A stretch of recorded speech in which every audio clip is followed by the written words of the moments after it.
Selamat datang di Kota Medan. Kembali lagi bersama Medan Terbang. Kemarin kita sudah membahas tentang underpass yang bertujuan mengurangi kemacetan. Masih seputar tentang kemacetan, tapi kali ini kita akan membahas jembatan layang atau lebih dikenal flyover di Kota Medan. Kota Medan memiliki 3 flyover di 3 titik yang sangat rawan kemacetan, yaitu flyover Amplas, flyover Jamin Ginting, dan flyover Brayan. Sebelum kita kupas pembahasan tentang flyover di Medan, jangan lupa klik tombol subscribe dan like di video ini agar kamu gak ketinggalan berita terupdate seputar Kota Medan. Kita masuk ke flyover pertama yang dibuat di Kota Medan, flyover Pulau Brayan. Flyover Pulau Brayan yang terletak di Jalan Asrama Kecamatan Medan Timur adalah salah satu ikon infrastruktur jembatan layang tertua di Kota Medan. Jalur ini menghubungkan akses penting menuju kawasan sekitarnya seperti Marelan dan Belawan, serta berfungsi krusial dalam mengurai kemacetan akibat perlintasan kereta api. Flyover Pulau Brayan di Kota Medan memiliki panjang sekitar 1 km hingga 1,3 km dengan tinggi sekitar 7 meter. Flyover Pulau Brayan di Kota Medan mulai dibangun pada tahun 1997 dan sempat dilanjutkan kembali pengerjaannya pada tahun 2004 setelah mengalami kendala pendanaan. Awal pembangunan yang saat itu Indonesia masih dipimpin oleh Bapak Presiden Soeharto. Mulai berdiri, fondasi, dan tiang-tiang awal jembatan mulai dikerjakan pada tahun 1997 di bawah pemerintahan Orde Baru. Proyek ini kemudian mangkrak bertahun-tahun akibat krisis moneter. Tapi pada saat era pemerintahan Presiden Ibu Megawati Soekarno Putri, proyek dilanjutkan kembali menggunakan alokasi dana APBN yang besar dan berhasil dirampungkan pada tahun 2004. Jembatan ini diresmikan oleh Taufik Yemas, yaitu suami dari Ibu Presiden Megawati Soekarno Putri, didampingi oleh Gubernur Sumatera Utara yang saat itu adalah Tengku Rizal Nurdin serta Wali Kota Medan Abdillah. Berikut adalah beberapa detail penting terkait pembangunan flyover Pulau Brayan. Awal pembangunan. Konstruksi fisik tiang pondasi sudah dimulai sejak tahun 1997, namun pengerjaannya memakan waktu yang cukup lama karena terkendala anggaran. Total biaya proyek infrastruktur ini menelan dana sekitar 50,4 miliar rupiah. Tujuan utama: dibangun di atas perlintasan sebidang untuk mengurai kemacetan parah di kawasan persimpangan Jalan Pertempuran dan Jalan Pertahanan Pulau Brayan. Tapi karena banyaknya kendaraan di Kota Medan, Pulau Brayan masih mengalami kemacetan di jam-jam tertentu, seperti pagi di mana semua orang berangkat kerja dan pergi ke sekolah, ditambah di persimpangan ini memiliki pajak yang sangat ramai, dan sore hari di jam pulang kantor. Sudah ada flyover saja masih macet, gimana kalau tidak ada flyover?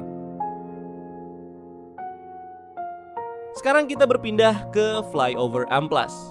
Flyover Amplas merupakan jembatan layang kedua yang dibangun di Kota Medan. Dengan lini masa konstruksi utama dimulai pada tahun 2007. Persimpangan Amplas pertemuan Jalan Sisingamangaraja dan Jalan Panglima Denai merupakan gerbang utama pintu masuk Kota Medan dari arah tenggara. Tingginya volume kendaraan logistik bus antar kota ditambah lokasinya yang hanya berjarak 100 meter dari terminal terpadu Amplas membuat kawasan ini mengalami kemacetan kronis. Pemerintah pusat melalui Kementerian Pekerjaan Umum merancang proyek ini untuk mengurai kepadatan lalu lintas, terutama guna mengantisipasi lonjakan kendaraan saat arus mudik Lebaran rute Medan Tanjung Morawa. Flyover Amplas diresmikan oleh Presiden Republik Indonesia ke-6, Dr. Haji Susilo Bambang Yudhoyono. Meskipun jembatan layang ini fisiknya telah rampung dan mulai diuji coba secara bertahap sejak akhir tahun 2009, peresmian resminya dilakukan oleh Presiden SBY pada hari Selasa 26 Januari 2010. Berikut adalah beberapa detail penting terkait momen peresmian tersebut. Peresmian terpusat secara kolektif.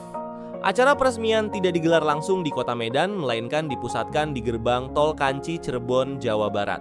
Diresmikan bersama infrastruktur nasional lain, melalui penandatanganan prasasti kolektif dan penekanan sirine oleh Presiden SBY, flyover Amplas diresmikan berbarengan dengan proyek strategis nasional lainnya, seperti Jalan Tol Kanci Pejagan di Jawa Barat, pengendali banjir Medan atau Medan Flood Control, serta Jalan Layang Oerip Somoharjo yang ada di Makassar.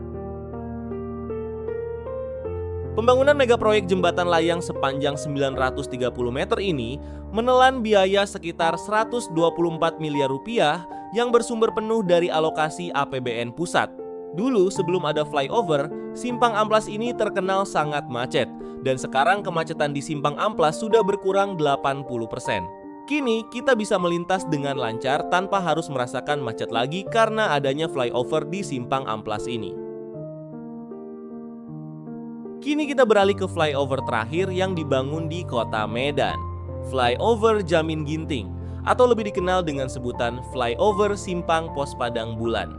Flyover Jamin Ginting atau Jembatan Layang Simpang Pos di Kota Medan dibangun mulai tahun 2012 dan diresmikan pada 28 Februari 2015.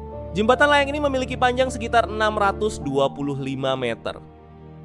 Pembangunan flyover di Jamin Ginting ini bertujuan untuk mengurai tingkat kepadatan lalu lintas di kawasan Simpang Pos, menghindari pertemuan sebidang antara Jalan Jamin Ginting, Jalan Ngumban Surbakti, dan Jalan Ahad Nasution, menekan biaya ekonomi tinggi akibat kemacetan dan memacu pertumbuhan ekonomi Kota Medan. Biaya pembangunan flyover Jamin Ginting di Medan adalah sekitar 92 miliar rupiah hingga 101 miliar rupiah yang bersumber dari APBN tahun 2012-2014. Flyover Jamin Ginting di Medan diresmikan pada 28 Februari 2015 oleh Menteri Pekerjaan Umum dan Perumahan Rakyat, didampingi oleh Gubernur Sumatera Utara Gatot Pujo Nugroho dan Wali Kota Medan Zulmi Eldin. Flyover ini sangat efisien mengurangi kemacetan di Simpang Pos. Tunggu dulu. Kenapa disebut Simpang Pos? Tepat di simpang ini dulunya ada kantor polisi yang berada tepat di perempatan jalan ini. Adanya pos jaga polisi di area Simpang 4 Jalan Besar membuat warga mudah mengenali tempat itu. Nama Simpang Pos terus dipakai masyarakat sebagai penanda arah dan wilayah di Medan dan menjadi patokan warga Medan hingga saat ini. Itulah 3 flyover di Medan yang berfungsi sangat akurat membantu mengurangi kemacetan di Kota Medan. Dan saat ini Juli 2026 Medan masih terus melakukan pembangunan di beberapa titik yang ada di Kota Medan. Kita tunggu wajah baru Medan di tahun 2027. Terima kasih telah menonton video ini dan jangan lupa share ke temanmu jika menurutmu video ini bermanfaat. Sampai jumpa kembali di video Medan Terbang selanjutnya.